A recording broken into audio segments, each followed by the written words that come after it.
Bienvenue à toutes et à tous en ce jour 10 avril 2020 et nous vous souhaitons vraiment la bienvenue et nous sommes arrivés aujourd'hui à la méditation numéro 21. On avance progressivement, on a encore du chemin, il y en a 285 donc on a de quoi nous nourrir tout au long de l'année et nous allons nous laisser conduire aujourd'hui sur ce nouveau poème de notre ami et pasteur Jean-François Denis dans les psaumes des temps modernes.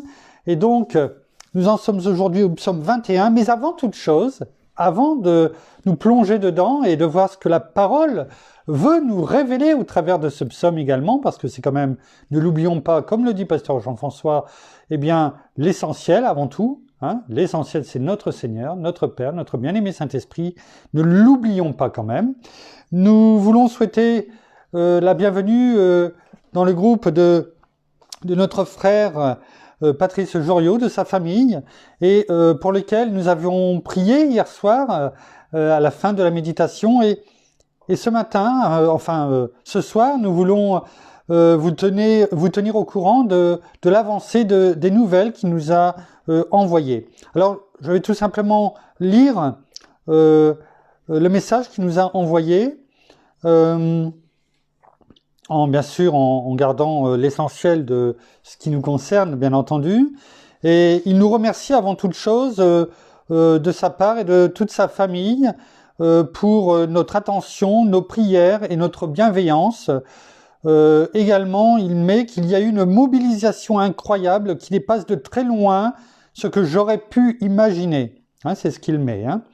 J'ai de bonnes nouvelles à vous annoncer. Ma maman sort aujourd'hui de l'hôpital. Selon le médecin, elle a passé le pic et elle est guérie.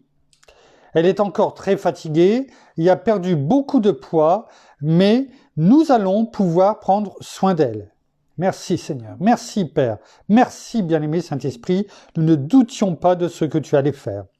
Concernant mon papa, dont le cas était plus inquiétant, nous en avons parlé hier soir, il ne développe aucun symptôme. Toutes les constantes sont bonnes et il se sent bien. Gloire à Dieu. Gloire à Dieu dans le nom de Jésus. On continue à veiller et à être mobilisé, mais gloire à Dieu, un vrai sujet de reconnaissance. Il met également en prévision, en fait, pour nous, pour chacun d'entre nous, je lis ce qu'il met, je sais également qu'il se supplémentait, c'est-à-dire qu'il prenait au-delà, je dirais, de la normale, on va dire, de la vitamine D, depuis plus de 5 ans, et qu'ils ont de ce fait un système immunitaire bien plus solide que les personnes de leur âge. Merci. Et il continue en disant que c'est une information à faire circuler, car il vaut mieux privilégier une santé préventive curative si il me demande si je suis d'accord avec lui, bien entendu. Il y a un dicton qui dit en France, je ne sais pas ailleurs dans le monde, mais enfin en tout cas en France, il vaut mieux prévenir que guérir, même si nous savons qui est-ce qui guérit avant toute chose. Mais je suis quand même d'accord avec lui, l'un n'empêche pas l'autre. La parole nous dit de prendre soin également de notre corps.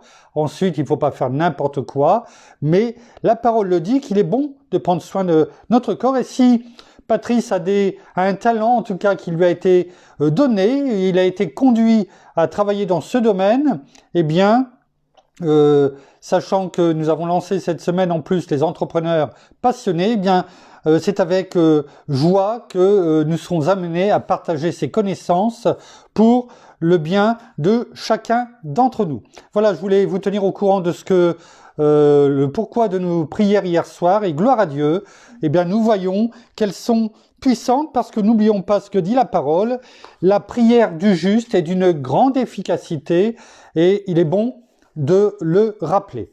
Nous allons donc maintenant nous plonger comme chaque soir dans notre méditation au travers du livre des temps modernes, du livre des psaumes des temps modernes de pasteur Jean-François, afin de voir ce que ensuite la parole veut nous enseigner, nous éclairer. Donc nous en sommes au psaume 21 et qui s'intitule « Je déclare aujourd'hui une journée de victoire ». Je déclare aujourd'hui une journée de victoire où je ne verrai rien de moins que sa gloire se lever et se coucher sur ma vie et devenir témoin de l'œuvre de son esprit. Je déclare qu'il marchera à mes côtés et qu'il me dirigera dans toute sa vérité, afin que je sois totalement renouvelé pour accomplir ainsi tout ce à quoi il m'a appelé. Je déclare que par la foi je me lèverai et que par sa révélation j'anticiperai tous les pièges que l'ennemi voudrait mettre sous mes pieds pour tenter de me faire tomber. C'est alors que de mon talon je l'écraserai. Je déclare qu'à ce combat il m'a appelé et que pour cette guerre il m'a équipé, afin de devenir une réelle menace et non me sentir constamment menacé. Alors, je dois rester focalisé et attentionné, protégé et éveillé afin de voir sa gloire se lever et être à nouveau manifestée.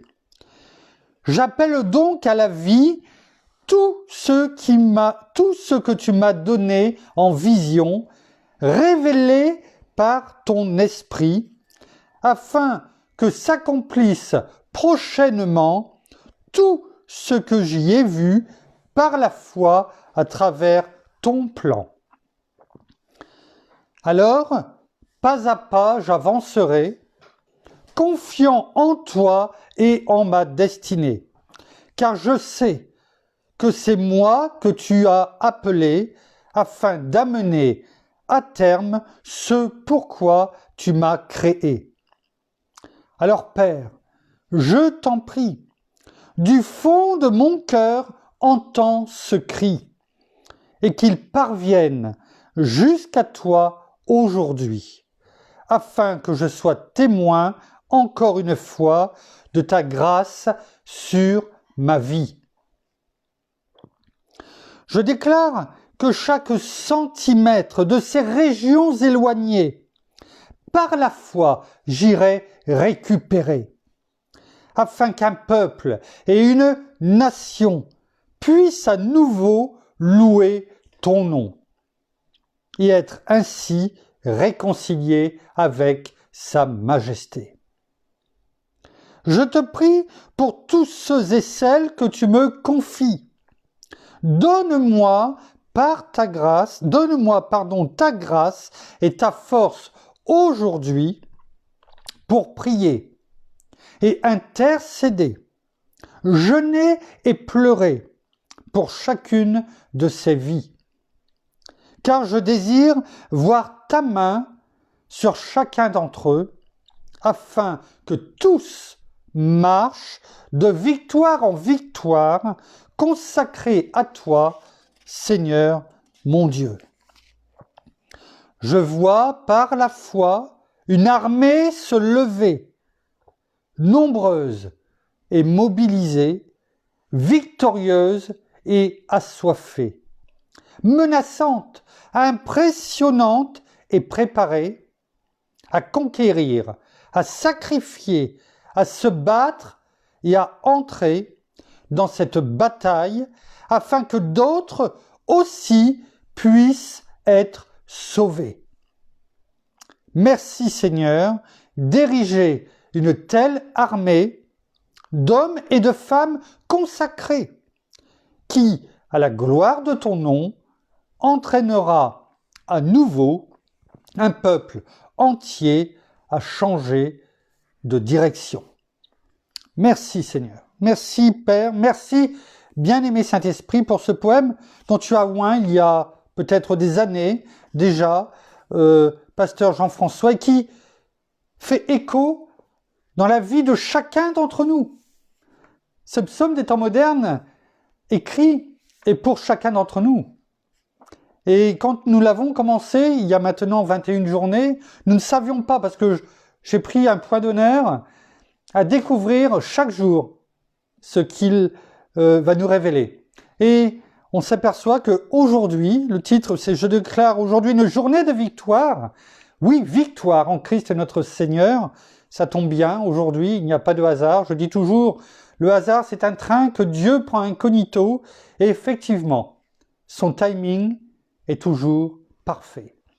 Parfait par rapport à ce poème et en ce jour, parfait également pour la victoire dans les prières qui ont été faites hier et dans ce que nous avons énoncé avant la lecture de ce psaume des temps modernes. Alors merci Père, merci Seigneur, merci bien-aimé Saint-Esprit, parce que, comme tu le dis, je connais bien longtemps à l'avance ce que je vais faire, et bien longtemps à l'avance, il a préparé les choses qui sont dites, qui sont proclamées, parce que son timing est toujours parfait. Alors, oui, nous allons aujourd'hui, en ce jour de victoire, je le dis, bien haut et fort, contrairement à certains, on ne va pas revenir dessus, on n'est pas là pour faire de la polémique, on est là pour déclarer et proclamer la parole de vie. Mais oui, en ce jour, la croix n'est pas la plus grande défaite de notre Seigneur, mais pour nous, c'est une grande victoire. Les chaînes sont tombées, les chaînes ont été brisées. Et donc, nous allons, au travers de la parole aujourd'hui, nous allons davantage lire la parole, et comme je le dis, et on l'a vu ces derniers jours, Seigneur, grandis en nous, que je m'abaisse et que tu grandisses, que tu croisses en nous. Et aujourd'hui, nous allons balayer de l'Ancien Testament au Nouveau Testament ce que la parole nous montre en termes de victoire. Victoire dans nos vies, dans chacune de vos vies, afin que, comme nous avons pu le dire ces derniers jours, notre confiance, nos yeux soient tournés vers l'essentiel. Toujours notre Seigneur. Et que la parole, cette parole qui est dans nos mains, soit toujours déclarée, proclamée. Comme l'a dit Josué, la parole le dit dans Josué 1, verset 8, que ce livre de la loi ne s'écartera pas de ta bouche. De ta bouche, ce livre de la loi, la parole. La parole, il nous est dit dans Josué 1, 8, ce livre ne s'écartera pas de ta bouche. Normalement, il devrait être dit de tes yeux, mais de ta bouche. C'est pourquoi il est bon de la proclamer. Tu y méditeras jour et nuit afin de mettre en pratique tout ce qui est écrit. Alors, nous allons voir ce qui est écrit dans ce thème que nous avons choisi, qui nous a été conduit, la victoire de Dieu, de la parole dans nos vies. Prenons, sans plus tarder, Exode 14, verset 13. Exode 14, verset 13, il est écrit, et là c'est en parlant de Moïse,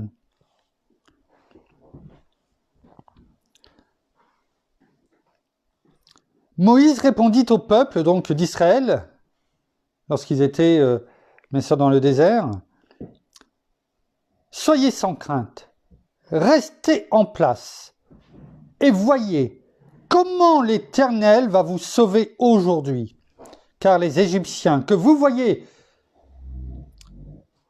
aujourd'hui, vous ne les verrez plus jamais. » Ils étaient devant la mer des Joncs, avant qu'elle s'ouvre et avant qu'elle se referme.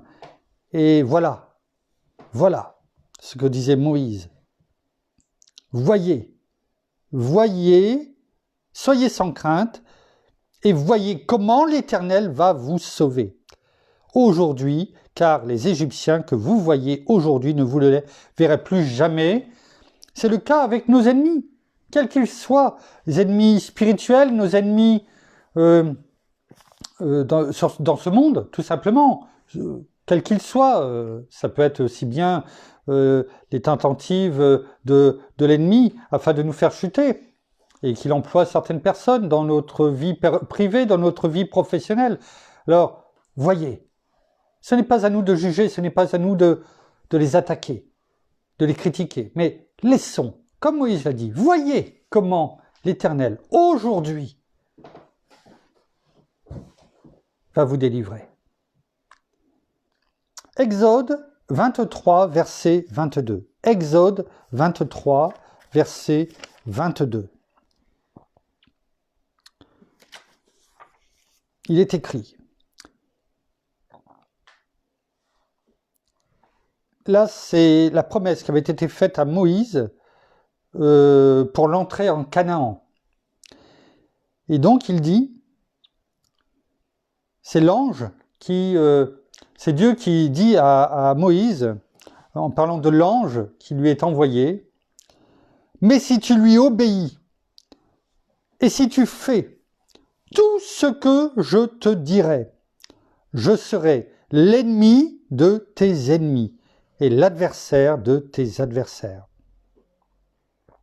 C'est une promesse, la promesse divine, de nous donner la victoire. C'est important, mais il est quand même, pour que cette promesse se réalise, il est quand même simplement dit, « Et si tu fais tout ce que je te dirai. » Oui, mettre en pratique la parole, ce qui nous est donné, ce qui nous est dit. La parole est toujours vraie dans nos vies. Nous avons beau être dans la Nouvelle Alliance, la parole est vraie de la première lettre de la Genèse à la dernière lettre de l'Apocalypse. Elle ne passera pas. Les cieux passeront, la terre passera, mais ma parole ne passera pas. Ce qui est dit là, c'est aussi pour nos vies aujourd'hui. Mais encore faut-il faire ce que notre Père nous dit encore ce soir. Exode 23, verset 27. « J'enverrai ma terreur devant toi. Je mettrai en déroute tous les peuples chez lesquels tu iras, et je ferai s'enfuir devant toi tous tes ennemis. » La protection de Dieu, sa protection, la crainte qu'il enverra devant nos ennemis, quels qu'ils soient, spirituels ou physiques.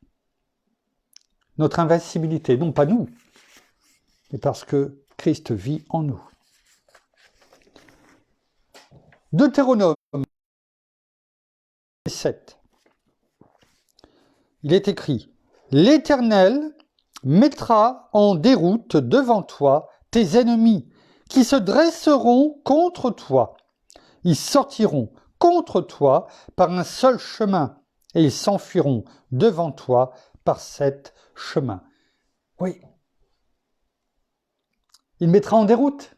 Il mettra en déroute. Et ceux qui sont venus que par un seul chemin, ils auront tellement peur qu'ils s'enfuiront. Ils trouveront des chemins qu'ils n'avaient pas forcément vus avant pour arriver. Mais ils partiront.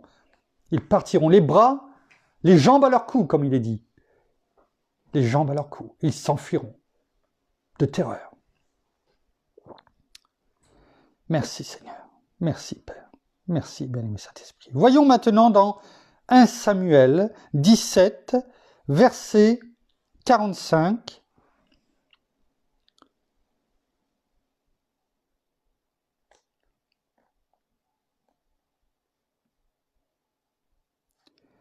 C'est quand David dit à Goliath, « Tu marches », donc David dit aux Philistins, « Tu marches contre moi avec l'épée, la lance et le javelot.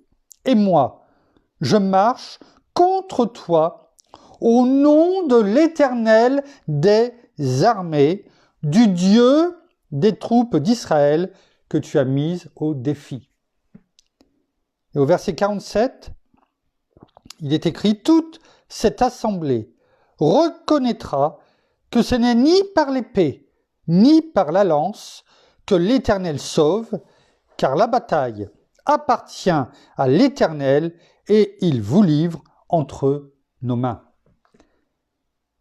David avait compris que, quelle que soit l'arme qu'il avait, et il n'avait pas grand-chose, des cailloux et une fronde, mais c'était son arme avec laquelle il excellait, dont il avait été, dès son plus jeune âge, habitué à utiliser. Peut-être un don qui lui avait été donné, un talent à ce moment précis, en tout cas, de sa jeunesse, quand il gardait son troupeau et qu'il se battait contre les animaux sauvages, les prédateurs.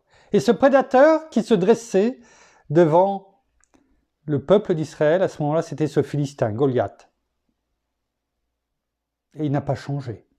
Il a balayé les autres armes que le roi Saül voulait lui donner, et il a utilisé ce que notre Seigneur, notre Père, lui donnait à ce moment.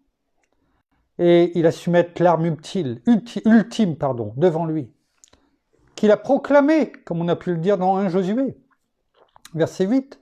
Il l'a proclamé, la parole de Dieu. Dieu en avant. C'est lui qui combattra pour lui. C'est Dieu qui combat pour nous. Toujours.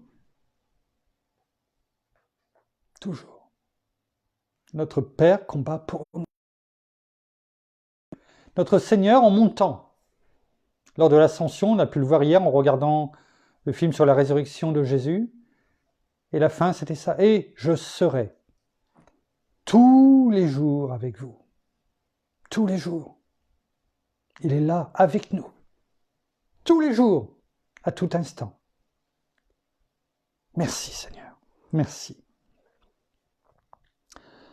Poursuivons dans 2 Chroniques 20 au verset 6. 2 Chroniques 20 au verset 6. Il est écrit. Et là, nous parlons de quelque chose que nous avons parlé il n'y a pas si longtemps, la victoire de Josaphat sur les Moabites et les Ammonites. C'était il y a 2 ou 3 méditations. Il est écrit, « Éternel, Dieu de nos pères, n'es-tu pas Dieu dans les cieux, et n'est-ce pas toi qui domines sur tous les royaumes des nations? N'y a-t-il pas dans ta main la force et la puissance? Nul ne peut t'affronter. Nul ne peut t'affronter.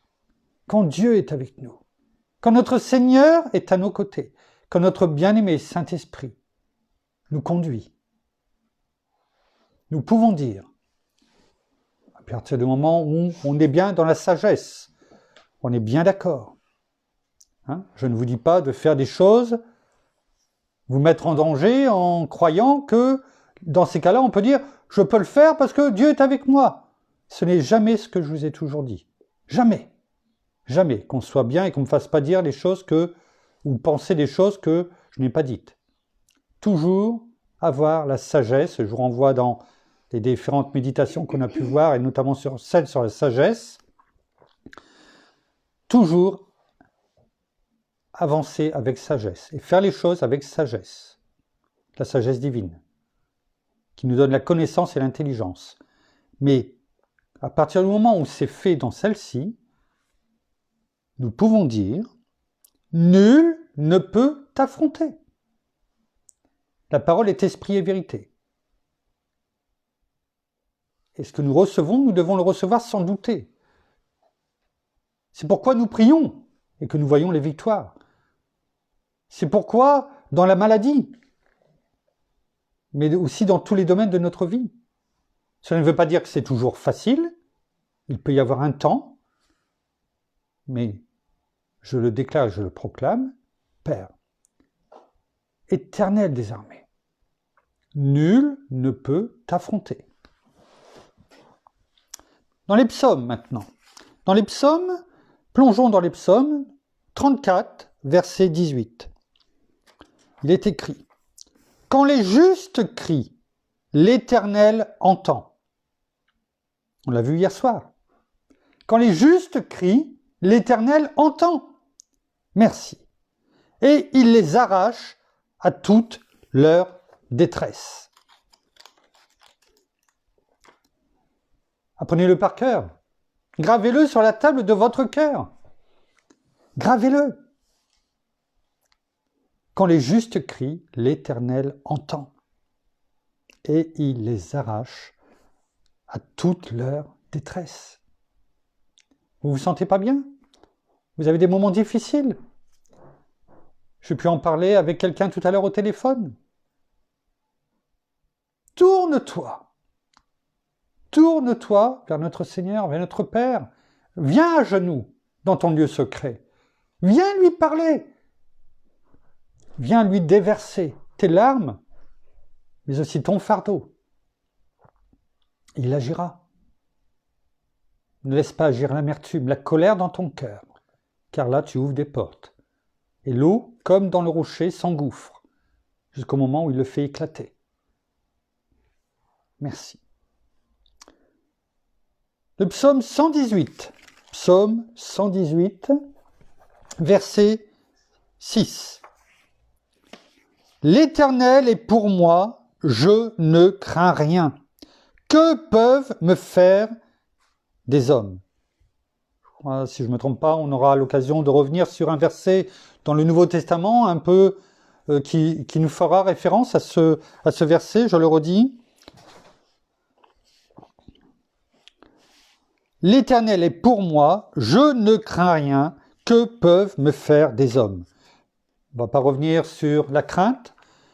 La crainte de l'Éternel, oui. La crainte de l'homme, non. Non.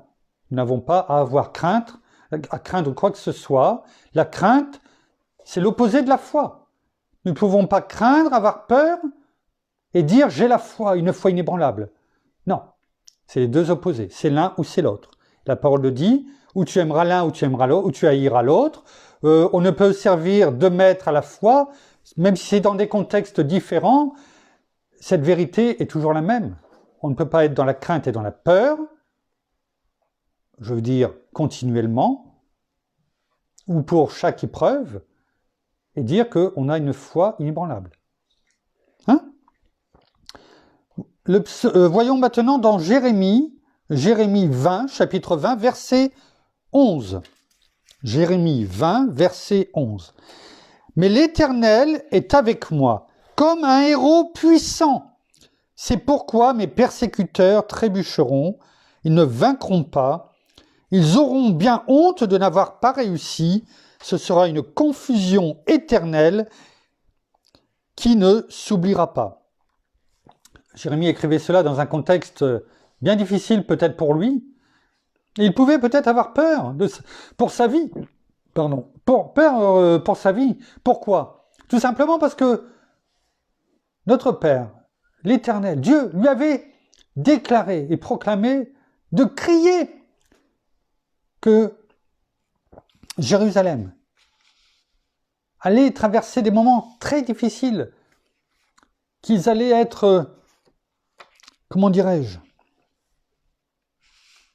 attaqués, que Jérusalem allait tomber, que les murs tomberont, qu'ils allaient être déportés, qu'il allait y avoir beaucoup de morts. Et tout le monde se moquait de lui, comme peut-être au temps de Noé, ou bien d'autres moments dans la parole. Et c'est vrai que quand il a crié ce verset, peut-être qu'il devait se sentir peut-être à ce moment-là bien seul, autour de lui, plus d'amis. Mais sa confiance, malgré tout, était en Dieu. Mais l'Éternel est avec moi comme un héros puissant. Pour ceux qui veulent le lire, vous verrez ce qui s'est passé ensuite. Oui, le héros puissant pour Jérémie. Et le peuple a pu voir que tout ce qui avait été déclaré et proclamé s'est réalisé. Voyons maintenant dans le Nouveau Testament, la Nouvelle Alliance. Dans Luc, le bon médecin, nous avons pu en discuter ces derniers temps, dans Luc chapitre 7, versets 13 à 17. On parle de la résurrection du fils de la veuve de Naïn. Lorsque le Seigneur arrivait, il a vu un cortège avec une veuve qui est sur ce chariot où il y avait son fils unique qui était mort. Son fils unique. Elle pleurait, bien entendu, et voilà ce qui est écrit. Le Seigneur la vit, eut compassion d'elle et lui dit, « Ne pleure pas. » Il s'approcha et toucha le cercueil. Ceux qui le portaient s'arrêtèrent. Il dit, « Jeune homme, je te le dis, lève-toi. » Et le mort s'assit et se mit à parler. Jésus le rendit à sa mère. Tous furent saisis de crainte. Ils glorifièrent Dieu et disaient, « Un grand prophète s'est levé parmi nous et Dieu a visité son peuple. » Cette parole se répandit à son sujet dans la Judée toute entière et dans tous les environs. Notre Seigneur est en nous. Nous l'avons bien souvent dit dans Jean 15 à partir du verset 5. Si vous demeurez en moi, comme moi en vous, vous porterez beaucoup de fruits. Il nous a donné son autorité en tant qu'ambassadeur. On le voit dans Matthieu 16, verset 19, dans Matthieu 18, 18 à 20. Ceci, on le verra tout à l'heure dans Luc 10, en partie en tout cas, dans Luc 10, verset 16 à 20. Dans Jean 14, verset 12 à 15, entre autres. Il nous a donné son autorité. Il a même dit que celui qui croit en moi fera des œuvres, les mêmes œuvres que lui, et même de plus grandes. Voilà la victoire qu'il nous donne. Cette victoire pour toucher les cœurs, pour que sa parole, sa gloire se répande autour de nous. Non pas pour nous, mais pour lui, pour la gloire de Dieu, du royaume de Dieu. Nous sommes le sel de la terre et la lumière du monde. Il doit briller à travers nous. Non pas nous, mais lui à travers nous. Faisons nôtre ce miracle qu'il a fait. Car au travers de cela, il veut sauver encore des personnes. Cela fait écho au psaume 21 que nous venons de lire de pasteur Jean-François. Sois en nous, autour de nous, la victoire que tu nous donnes afin de toucher, de sauver d'autres personnes. Dans Luc 10, on en parlait à l'instant, dans Luc 10, verset 19, alors verset que l'on connaît sûrement par cœur, « Voici, je vous ai donné toute autorité, tout pouvoir », c'est ça que ça veut dire, pour marcher sur les serpents et les scorpions, et sur toute la puissance de l'ennemi, et rien ne pourra vous nuire. C'est une promesse qui est certaine et véritable. Nous devons la graver, elle aussi, sur la table de notre cœur, comme toute la parole d'ailleurs. C'est une promesse. Et quand Dieu fait une promesse, c'est notre Seigneur lui-même qui parlait. Quand il fait une promesse, elle ne revient pas à lui, on a pu déjà le voir, sans avoir porté du fruit. Alors, saisissons-la, cette promesse. Elle est à nous, elle fait partie de notre trésor, de toutes ces bénédictions spirituelles dans les lieux célestes en Christ. Elle est nôtre, pour nous, afin qu'elle brille autour de nous. Toujours pareil, ce qui nous est donné, c'est pour que nous la donnions également. Ne laissons pas un point fermé, tendons la main, aussi bien pour donner que pour recevoir. Jean, que nous dit l'apôtre Jean dans son évangile, l'amour? Bien souvent on dit à quelqu'un qui ne connaît pas la parole et qui arrive, qui est né de nouveau, tout récemment, on lui dit commence, non pas par l'Ancien Testament, mais commence par l'évangile de Jean. Tu verras l'amour de notre Seigneur pour chacun d'entre nous. Jean chapitre 19, verset 30. Quand il eut pris le vinaigre, et ça fait écho à aujourd'hui, on y reviendra tout à l'heure, quand il eut pris le vinaigre, Jésus dit, « Tout est accompli. » puis il baissa la tête et rendit l'esprit. On a pu le voir lors d'un culte il n'y a pas longtemps, un dimanche, sur ce vinaigre. Ce vinaigre, ce vin aigre, ce vinaigre, c'est ça que ça veut dire. Vinaigre, si vous coupez les mots en deux, ça fait vin, V-I-N, et aigre. C'est les deux réunis qui font vinaigre. Hein? Ce vin qui a tourné, qui n'est plus bon à boire, à consommer. L'image de nos péchés en nous, tendu par cette tige d'hysope. Hein? Je ne veux pas reparler de tout ça, on l'a vu. Il a pris tous nos péchés afin de nous libérer, briser nos chaînes. Nous ne sommes plus esclaves. Nous avons reçu la victoire en Christ, notre Seigneur. Merci Seigneur. Merci. Allons voir maintenant dans Colossiens. Colossiens 2, chapitre 2, verset 15. Il est écrit, « Il a dépouillé les principautés et les pouvoirs et les a publiquement, devant tout le monde, sur la place publique, livrés en spectacle, en triomphant d'eux par la croix. » On le disait tout à l'heure. Merci Seigneur pour ta victoire à la croix, en triomphant d'eux par la croix. On ne peut pas se nourrir des paroles qui disent que la croix, c'est la pire défaite de notre Seigneur, de Jésus. C'est faux, la parole est claire. Il a dépouillé les principautés et les pouvoirs et les a publiquement livrés en spectacle, en triomphant d'eux par la croix. La croix, c'est un triomphe sur l'ennemi, un triomphe pour nos vies. Ne l'oublions pas. Même si nous pouvons être affligés par les souffrances que notre Seigneur a accomplies, a reçues en ce jour, pour nous. Nous pouvons être affligés parce que cela nous rappelle qui nous sommes et ce qu'il a fait pour nous.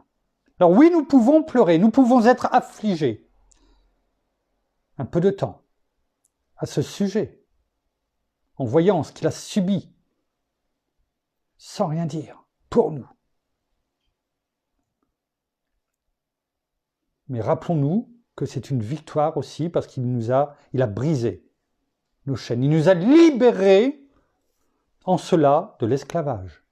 Et si nous sommes encore esclaves aujourd'hui, c'est le Christ. Oui. Voyons maintenant dans 2 Timothée. 2 Timothée, chapitre 4, verset 17. C'est l'apôtre Paul qui parle. Tous ses amis l'ont délaissé, il est en prison, il sent la fin arriver, et pourtant, voilà ce qu'il dit. C'est le Seigneur qui m'a assisté et qui m'a fortifié, afin que la prédication soit portée par moi à sa plénitude et entendue de tous les païens, entendue de tous les païens. Et j'ai été délivré de la gueule du lion. Il a connu des difficultés. Il a connu des souffrances. Et il a pourtant dit, j'ai été délivré de la gueule du lion, lui qui, à la fin, n'avait plus beaucoup d'amis. Beaucoup étaient dans la crainte. Je ne juge pas, je ne critique pas, je ne sais pas comment nous aurions réagi. Loin de moi de critiquer, de juger, je constate simplement. Et je veux me fortifier avec vous tous dans ces paroles afin que si, en proclamant la parole, eh bien des amis ou soi-disant amis nous délaisse, que nous n'ayons pas honte de l'évangile, car Romains 10, 17 le dit, Romains 1, 16, 17 le dit, car je n'ai pas honte de l'évangile, c'est une puissance de Dieu pour le salut de quiconque croit, du juif premièrement, puis du grec. En effet, la justice de Dieu y est révélée par la foi et pour la foi, selon qu'il est écrit, le juste vivra par la foi. Oui, nous pouvons, dans des cas précis, être abandonnés par nos amis. Prions simplement qu'ils reviennent, parce que la parole aura été semée. Et que ce n'est pas nous qui faisons croître, ni qui arrosons, et qu'importe. Nous sommes là pour être solidaires, les uns avec les autres. Le but, c'est pas d'attirer quelqu'un à son église. Le but, c'est d'être unis, de ne faire qu'un frère soit dans la souffrance à un moment donné, pour lui ou pour ses proches, eh bien nous prions. Nous nous connaissons depuis longtemps, tant mieux. Nous nous connaissons depuis très peu de temps, qu'importe. Nous prions. Qu'importe l'endroit, qu'importe la distance. C'est ainsi, unis. Quelle que soit la dénomination, notre Seigneur, je l'ai déjà dit bien souvent, ne vient pas chercher une dénomination. Il vient chercher des personnes, son Église, des personnes qui ont un cœur pur devant lui. Dieu regarde au cœur, non pas à l'apparence. Ne l'oublions pas. Hébreux 6, versets 13 à 15. Nous ferons un peu plus long aujourd'hui parce qu'il y avait beaucoup de choses à dire en ce jour en plus. Donc, on se laisse conduire. Hébreux, chapitre 6, versets 13 à 15. Il est écrit: en effet, comme Dieu, en faisant la promesse à Abraham, ne pouvait jurer par un plus grand que lui, il jura par lui-même, en disant: certainement, je te comblerai de bénédictions et je multiplierai ta descendance. Alors cela, nous l'avons déjà pu le voir quand on a fait l'étude pendant 10 ou 12 GDM, je crois, dans la... comment dirais-je, en marchant dans les pas d'Abraham, ou à côté de lui. Et cela nous a permis de découvrir non seulement Abraham et tous ceux qui l'entouraient, mais également la foi, cette foi et ses promesses. Et quand Dieu fait une promesse, il la tient. Et la parole le dit, les promesses qu'il a faites à Abraham sont les nôtres aujourd'hui, parce que nous sommes sa descendance d'Abraham. La parole le dit, elle est claire, on ne peut même pas revenir dessus, c'est écrit, on ne va pas la refaire, j'envoie les personnes qui ne l'ont pas vu ou qui n'ont pas tout vu, aller regarder dans l'onglet du groupe Abraham, hein, et de voir ce qui a pu être dit, ce que la parole a dit.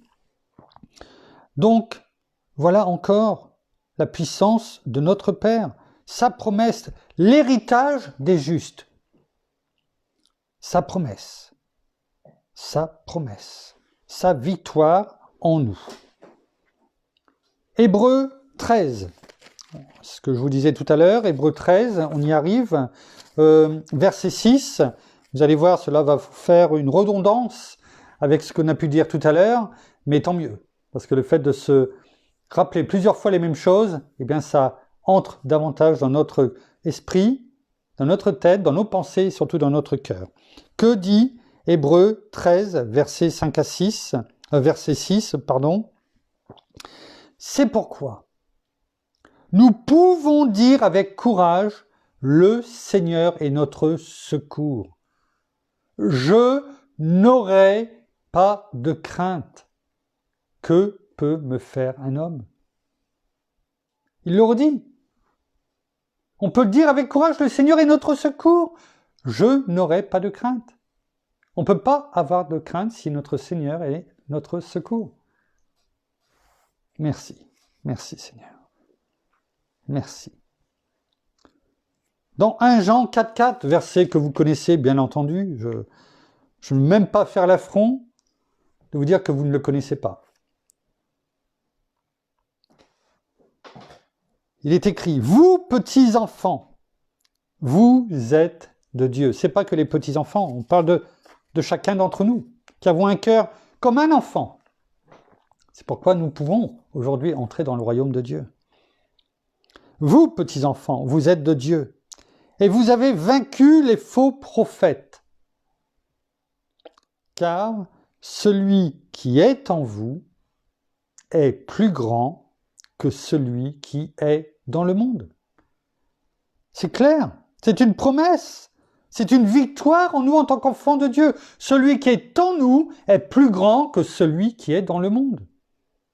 On pourrait presque rajouter, je n'aurai pas de crainte. Car le Seigneur est notre secours. Alors je ne veux pas rajouter à la parole, et c'est clair, ce qui n'est pas écrit, mais voilà, la parole c'est cela. D'un verset, elle nous amène à un autre, afin de nous fortifier, et la victoire est assurée. Car celui qui est en nous est plus grand que celui qui est dans le monde. Dans 1 Jean 5, versets 3 et 4. Car l'amour de Dieu consiste à garder ses commandements. Et ces commandements ne sont pas pénibles, parce que tout ce qui est né de Dieu triomphe du monde. Et voici la victoire qui triomphe du monde, notre foi. C'est un verset formidable. Formidable. On a pu déjà le voir dans ces dernières méditations. L'amour de Dieu, notre Seigneur le dit dans Jean 14 notamment, je vous invite à le relire. Il le dit, celui qui garde mes commandements, qui garde ma parole, c'est celui qui m'aime. Et celui qui m'aime sera aimé de mon Père. Et moi aussi, je me manifesterai à lui. Oui. Il dit là que ces commandements ne sont pas pénibles. Quand on aime quelqu'un, quelquefois, bien, on est obligé de faire des choses qui ne nous plaisent pas forcément. Pour l'aider, je ne sais pas, alors moi, pour moi, par exemple, ça pourrait être la cuisine, par exemple. J'aime bien manger, faire à manger, un peu moins. Par contre, si mon épouse me demande de l'aider à faire à manger, je le ferai volontiers. Volontiers. Même si ce n'est pas forcément l'activité que je préfère. Mais je la ferai volontiers. Pourquoi ? Parce que j'aime mon épouse depuis 31 ans. Non pas aujourd'hui qu'on s'est mariés, mais que je se connais aujourd'hui. C'est une victoire dans nos vies. 31 ans aujourd'hui. 31 ans. Merci Seigneur, merci Père, merci bien-aimé Saint-Esprit pour cette victoire. Et c'est ce que le verset nous dit. Ce n'est pas pénible de garder ses commandements, car on l'aime. On l'aime. On aime les commandements, mais on aime par-dessus tout notre Seigneur, notre Père, notre bien-aimé Saint-Esprit. Oui. Et nous triomphons du monde, et nous avons la victoire qui triomphe du monde, notre foi. Cette foi qui nous a été donnée par grâce.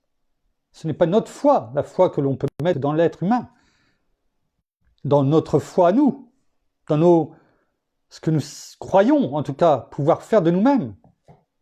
Mais cette foi, ce don qui nous a été donné, cette grâce. Merci. Voyons pour terminer sur notre thème d'aujourd'hui, Apocalypse 17, verset 14. Il est écrit « Ils combattront l'agneau ». Bien sûr, synonyme de notre Seigneur Jésus. « Ils combattront l'agneau, et l'agneau les vaincra, parce qu'il est Seigneur des seigneurs et Roi des rois. Et les appelés, chacun d'entre nous, lorsque notre Seigneur reviendra, nous. Il n'a pas dit les églises, soit dit en passant. Les appelés, les élus et les fidèles qui sont avec lui les vaincront aussi. Merci Seigneur. Merci. Ils croiront l'avoir vaincu. Ce qui a été le cas il y a environ 2000 ans aujourd'hui.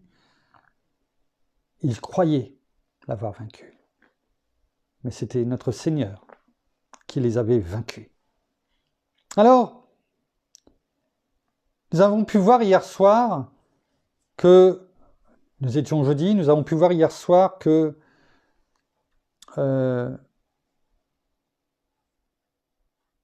notre Seigneur a pris avec les apôtres, avec ses disciples, la dernière Pâque pour lui, la Pâque.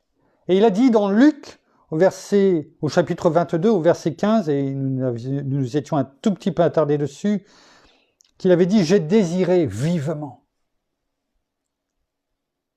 Ce qui était déjà formidable, sachant qu'il savait ce qu'il allait devoir faire et subir. Et ensuite, il est parti vers le mont des Oliviers, et puis il s'est rendu avec comment dirais-je, Pierre et les deux fils de Zébédée, Jacques et Jean, au jardin de Gethsémane. Et là, ce qui s'est passé dans la nuit de jeudi à vendredi, eh bien là, il a prié, par 3 fois la même prière.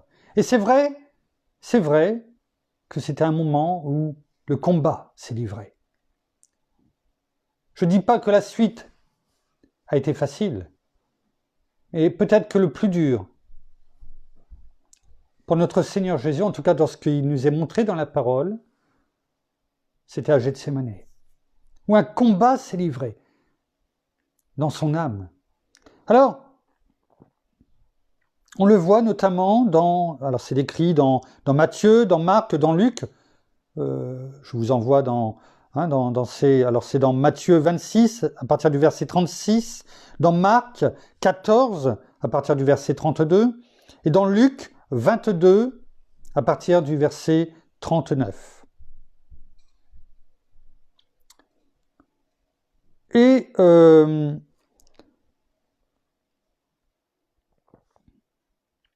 c'est dans Marc, allons dans Marc 14, Marc 14,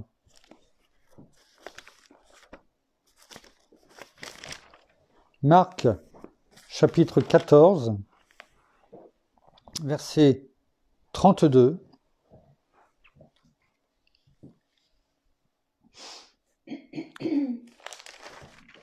Pardon, je suis toujours dans Luc, pardon. Marc 14.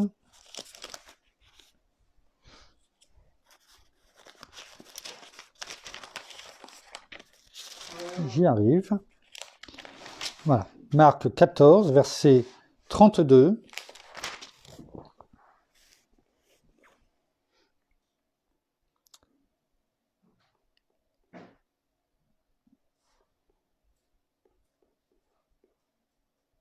Oh non, là c'est pas dans celui-ci, pardon.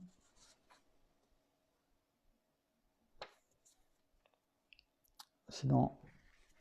Alors c'est dans... ça devait être dans Luc, alors pardon, excusez-moi. Voilà, c'est ça. Donc Luc 22, verset 39.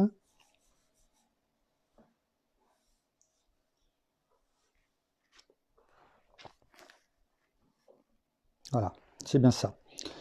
Excusez-moi. Alors, il était à Gethsémane, il priait, afin de pas, il leur disait, parce que les apôtres, les disciples n'ont pas pu tenir le coup, et s'étaient endormis, enfin notamment Pierre, Jacques et Jean, à qui il leur avait demandé de prier, afin de ne pas entrer en tentation. Puis il s'écarta d'eux d'environ un jet de pierre, se mit à genoux et pria, à nouveau. Par 3 fois il l'a fait, en disant « Père, si tu le veux, éloigne de moi cette coupe. Toutefois, que ce ne soit pas ma volonté, mais la tienne qui soit faite. » Et là, au verset 43, il est écrit « Alors, un ange lui apparut du ciel pour le fortifier. » Et même au verset 44, il écrit « En proie à l'angoisse, il priait plus instamment, et sa sueur devint comme des grumeaux de sang qui tombaient à terre. » Il a combattu. Son plus grand combat, quelque part, a été à cet endroit-là. Et il a vaincu. Pour nous. Il nous a laissé son exemple à Gethsémane. Oui, à Gethsémane, là où quand nous avons des difficultés, peut-être, nous devons nous rappeler que même notre Seigneur Jésus a eu aussi des difficultés des angoisses, c'est écrit. Et un ange lui a été envoyé afin de le fortifier. Alors, notre Seigneur nous a donné la victoire, il nous a laissé son exemple. Et jamais, jamais notre Père ne nous laissera seuls. Jamais. Fortifions-nous en lui, glorifions-nous en lui, et nous aurons toujours la victoire comme notre Seigneur Jésus. Oui, Jésus, en ce vendredi, ensuite, a été arrêté. Il a été, on va dire, condamné de façon rapide. Il a été flagellé, moqué, puis crucifié. Vous pouvez le lire dans le chapitre 23 de l'évangile de Luc, Luc 23.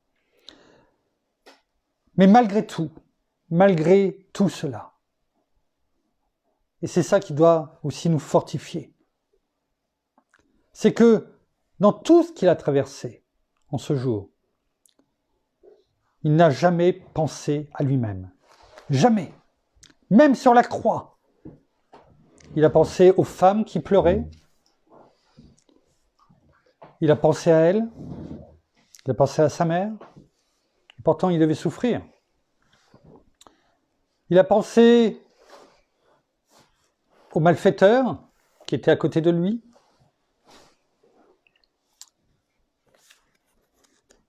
Et il a eu cette phrase, cette parole, dans Luc 23 au verset 34.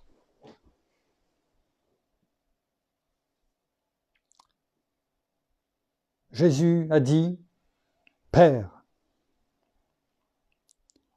pardonne-leur, car ils ne savent pas ce qu'ils font. » Même pour ses bourreaux. Même pour tous ceux qui l'ont condamné, insulté, martyrisé. Il pensait à eux. À combien plus forte raison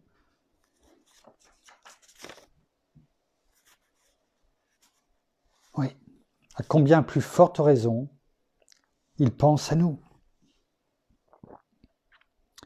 Versets 45 et 46, le soleil s'obscurcit et le voile du temple se déchira par le milieu.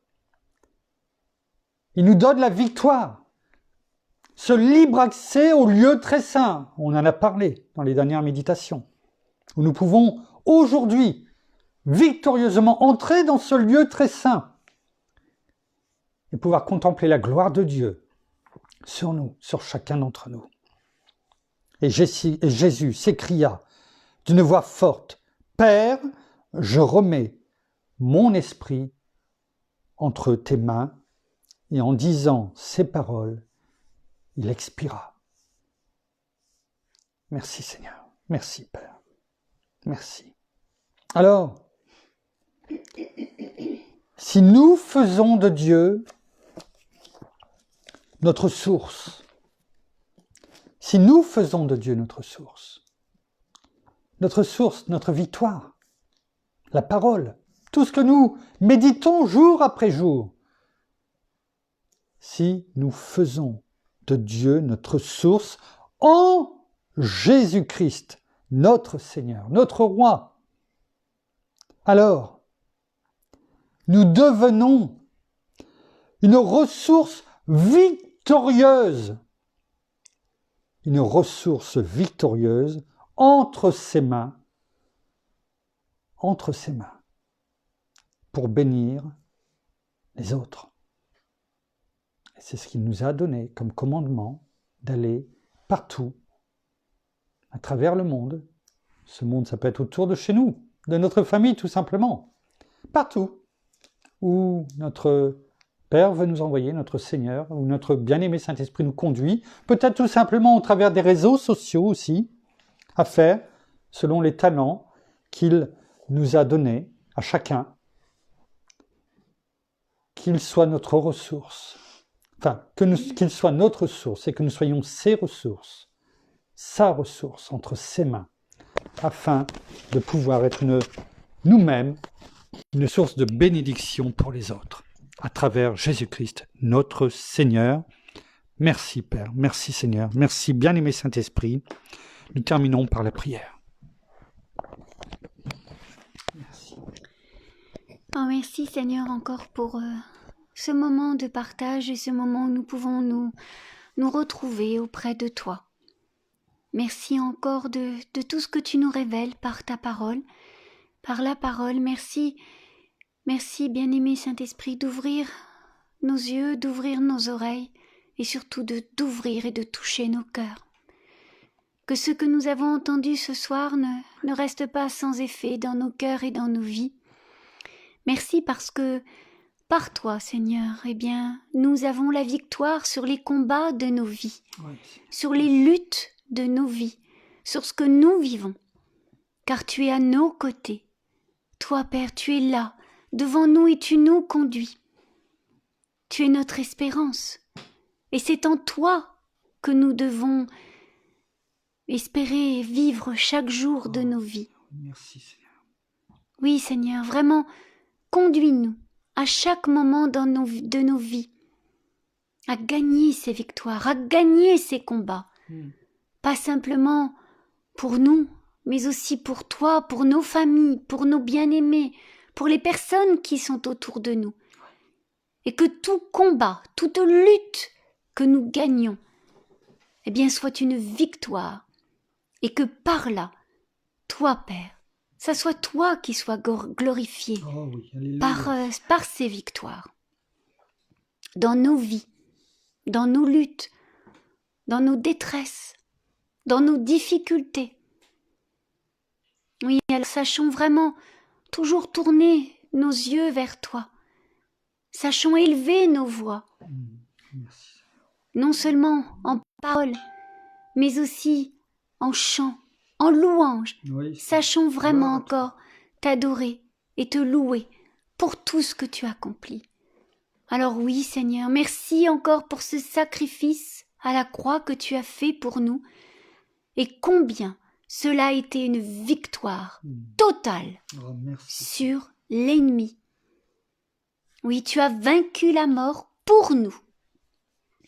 Tu l'as vaincu, et tu es vivant, tu es assis à la droite de notre Père. Merci, Seigneur.